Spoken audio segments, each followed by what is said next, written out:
ल साथीहरू आज चाहिँ हामी खसी बजार जाँदैछौँ अनि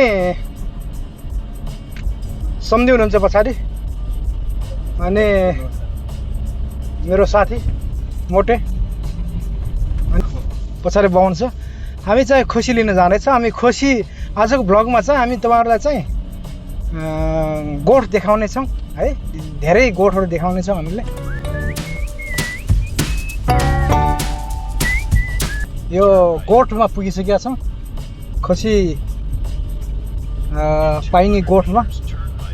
अब झर्दैछौँ अब फाइनल हामी अब आइपुग्यौँ हामीहरू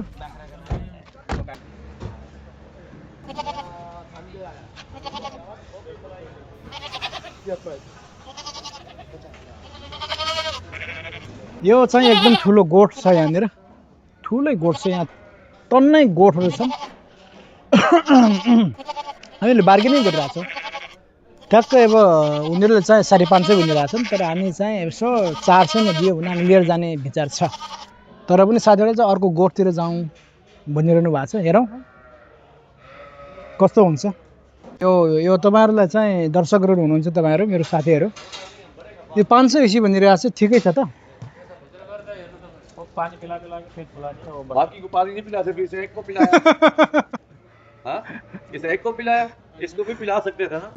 भाई अब सही है वो भाई एंटी बोल दिया मत मारो मैं सादा कर रहा है लेके जाओ अच्छा बकरा अच्छा वाला देखो एक ही आदमी बोल रहा है मत लेके जाओ एक ही आदमी बोल रहा है लेके जाओ मुश्किल नहीं मोटा मोटा सा नहीं हाँ हाँ नेपाली थोड़ा एडजस्ट करो आधा कितना बोलते हैं बच्चे जरा मत ल सम्झेब छान्नुस् ये ठीक छ भाइ इधर आवे यो ठिक छ भनिरहेको छ ल ठुलो ठुलो छ हो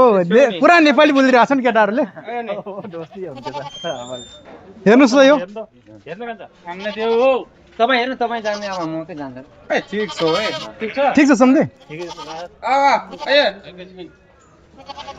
हेर्नुहोस् अब जमानामा भेडा पालेको म अघि नै भनेको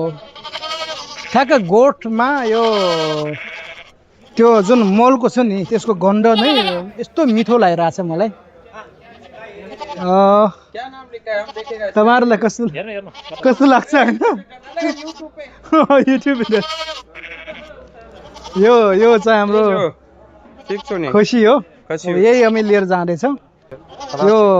हेर्नु होला यहाँ वो छोड़ गया तो वीडियो बनाया छोड़ दिया ये हो गया यो फिक्स भइसक्यो है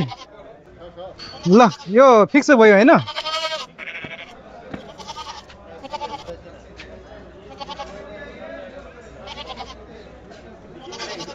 यो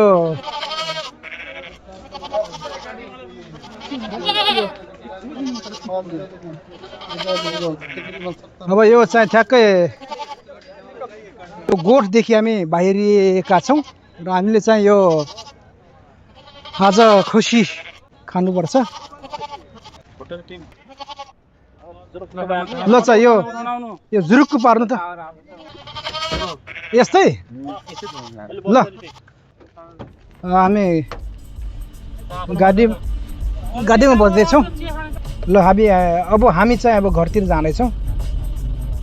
आजको गोठको ब्लग कस्तो लाग्यो तपाईँहरूलाई राम्रो लाग्यो भने लाइक गरिदिनु होला सेयर गरिदिनु होला र सब्सक्राइब गरिदिनु होला आजको लागि यति नै फेरि अर्को ब्लगमा भेटौँ होला हस्त नमस्ते Subscribe to my channel.